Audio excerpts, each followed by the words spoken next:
What's up, y'all? Welcome back to Bass Fishing Declassified. In this video, I want to share what I believe is the easiest pattern for catching quality bass in the wintertime on pretty much every single lake type across the country. Let's get into it. In my opinion, the easiest technique to catch quality bass in the wintertime is fishing a flat-side crankbait on riprap. No matter where you are in the country, you're almost always going to be able to find some type of riprap because most lakes are going to have roads built around them or at least have some riprap put in to protect the bank lines around marinas or homes and things like that. And my criteria for the easiest pattern for winter fishing really boils down to a technique where you can just pick up a bait, throw it out, wind it in, and just cover water down the bank. You don't have to use your electronics or try to use forward-facing sonar or do anything like that, though some of those patterns might be considered pretty easy. But for the simplicity in terms of the equipment and what you need to get started, I feel like this is the easiest pattern by far. I've also had a lot of amazing trips throwing a flat-side crankbait in the wintertime, and I want to break down this pattern so you can have all the information you need to take this to your local lake and catch a ton of fish. Now, first up, let's talk about the bait. This is a Strike King KVD 1.5 flat. It's a flat-side crankbait, and it dives anywhere from, let's say, 6 to 8 feet deep. This is my favorite bait for this pattern for a couple of reasons. One, it gets a little bit deeper than you may actually need it to. Most of the time when you're fishing riprap, you might be only fishing in 3 to 5 feet of water. But you can also get it down there in that 8-foot range in case those fish are sitting a little bit deeper. In addition, this bait comes in a lot of different colors depending on the situation. I like this chartreuse powder blue back whenever I'm fishing in water that is less than 2 feet of visibility, and then I'll go to a crawfish pattern if the water is a little bit clearer than that. And then if it's super clear water, I might even go to like a shad pattern. But I would say most of the time when I'm trying this pattern, I like it in dirtier water anyways, 2.5 foot of visibility or less, and that's where you'll find a lot of your bridges because they'll be like in the backs of creeks and coves. But this pattern will work in clear water situations as well. Now, as far as this crankbait goes, it kind of casts like a potato chip. It's not the easiest bait to cast by any means. You can make it a little bit easier to cast by upgrading the stock treble hooks. I just put these Gamakatsu size 4 EWGs, and I'll pair it with a medium light, moderate action crankbait rod that has a little bit more tip and bend to it to allow me to kind of whip it out there. And I'll throw it on 10-pound fluorocarbon line to get it as deep as possible, just pairing that with a Black Max reel. And really, all you need to do with this bait is cast it out and wind it in. It's pretty straightforward. As far as retrieve goes, there's a few tips I can give you. One, the slower you can reel that bait, the better as the water temperatures get colder.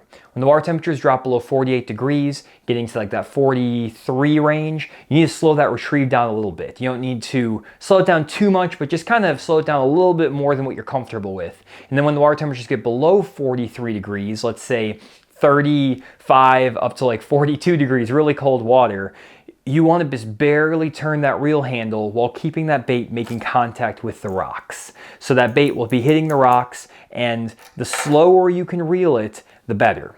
You may need to initially reel it a few times kind of quick to get it down to depth to then hit those rocks, but then just barely keep reeling that reel handle to maintain contact with those rocks. And you can even add some weight to this front hook hanger by like adding an extra split ring or wrapping some lead wire around that front hook just to keep that bait down a little bit deeper and cause it to not want to rise up as much. That will help in that really cold water situation when you're just reeling that bait super slow.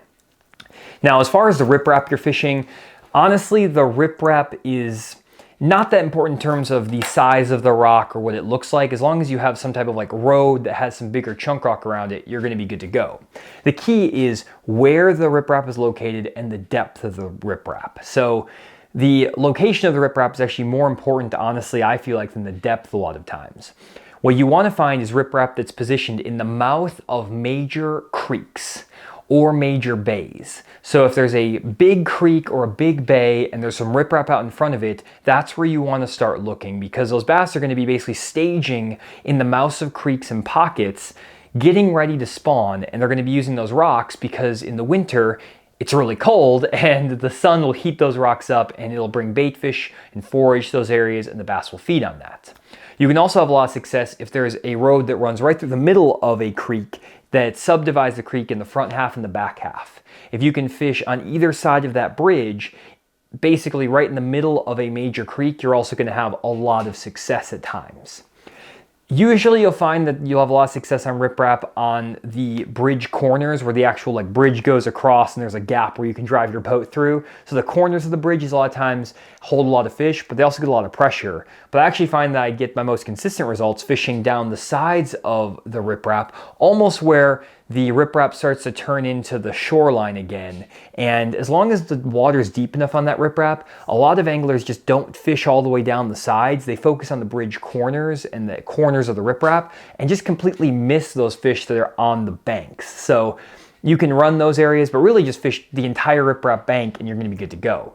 Now, the deeper the riprap, usually the better if you are in, let's say, pretty cold water, let's say 45 degrees or less. So when you get really cold water, 45 degrees or less, if you can find riprap that extends out to, let's say, 8 to 9 feet of water, that's gonna be the best riprap.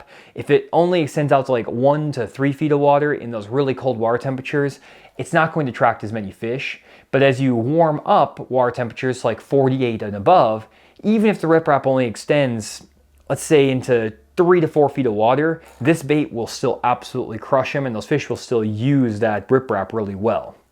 Something about that water temperature range, again, below 48 degrees, those fish just get a lot more lethargic and they want to sit in that little bit deeper water, 5 to 8 foot range, but not so deep that you wouldn't be able to hit them with a crankbait.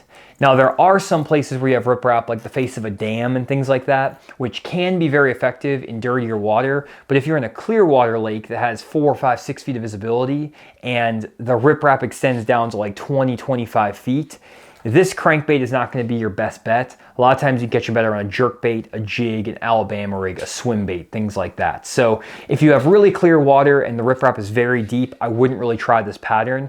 But if you have really dirty water, let's say less than 2 foot of visibility, but that riprap still extends down to like that 15 to 20 foot range, you can still catch them really well on a crankbait because the sun is only going to penetrate maybe 5 to 8 feet down in that really dirty water. So only the rocks in 5 to 8 foot of water are actually going to be warmed up.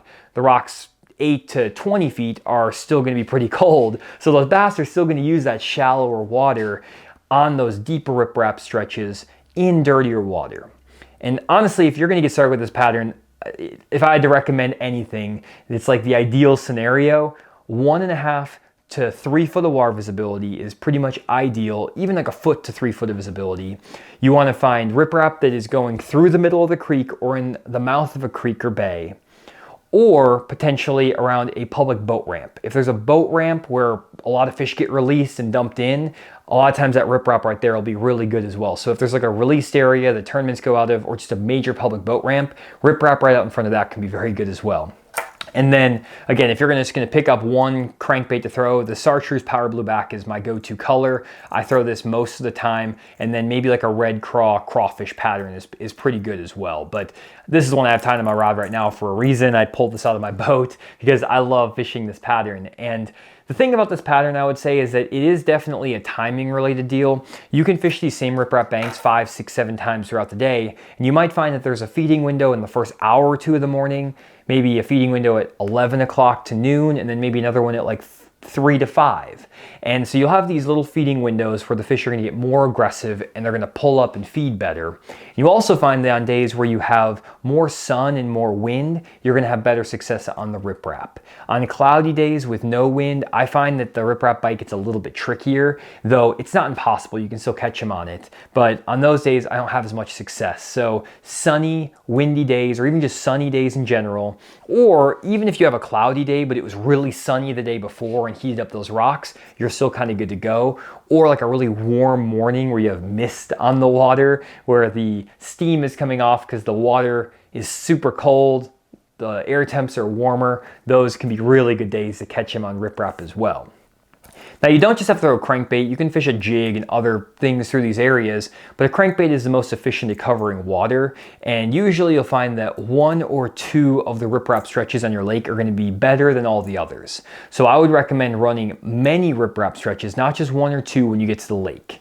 You can chart these out on Google Earth or on like a contour map or just Google Maps, wherever you want to find a satellite image of the lake, and just mark them all down and then run them and rotate through them. Try to fish each one for 15 to 30 minutes, then run to the next one, 15 to 30 minutes, making sure you fish all 4 sides of the riprap. If like a road goes through there and there's a bridge, so there'll be like 1 side, 2 sides, 3, 4, if that makes any sense. Fish all the sides. Sometimes one corner or one side is way better than the others, just for water depth or how the fish are positioning. And then also, if you have just like a really long stretch, pay attention to where you get your bites, because if you catch a fish, let's say in the middle of a riprap stretch, drop a waypoint or mark where it is just with like an object on the bank for a reference point, because a lot of times those fish will be set up in like a 20 or 30 yard stretch on that riprap, and that's where a lot of fish are. Most of the time when you catch one fish on the spot around riprap, there's like 15, 20 of them there. It's not just one fish here, one fish there. So kind of make note of where on the riprap you're getting bit, and then you can come back to that same little, again, 20, 30 yard stretch and catch them again and again and again. This is a pattern that works great for me on river systems, highland reservoirs, lowland reservoirs, on pretty much any type of lake that has riprap. You're gonna be able to catch them on this pattern, and it's a very beginner friendly pattern. It's one of those patterns that you're not gonna get a ton of bites on the day. You might get 8 bites if you do it all day in the wintertime for like 8 hours. First thing in the morning till, 3 o'clock, 4 o'clock in the afternoon. But usually you're gonna catch some really good fish. It's a pretty fun pattern. It's pretty straightforward. And if you're struggling to get any bites in the winter, like you're just not catching anything at all, this is the pattern I recommend to at least get started, get some confidence in winter fishing. It'll work all the way through pre-spawn through March into April, depending on your water temps. And it's just a great pattern to get some fish in the boat and build some confidence with winter fishing. It's my easiest winter pattern by far if you want to catch some fish. So definitely check out this crankbait. I'll link all my equipment and stuff down in the description if you want to check that stuff out. And other than that, guys, hopefully you guys enjoyed this video. If you did, make sure to leave a comment down below letting me know if you've tried this pattern before and if it's worked, or if you actually go and try it, let me know if you had success. Other than that, thanks for checking out this video. We'll see you on the next one.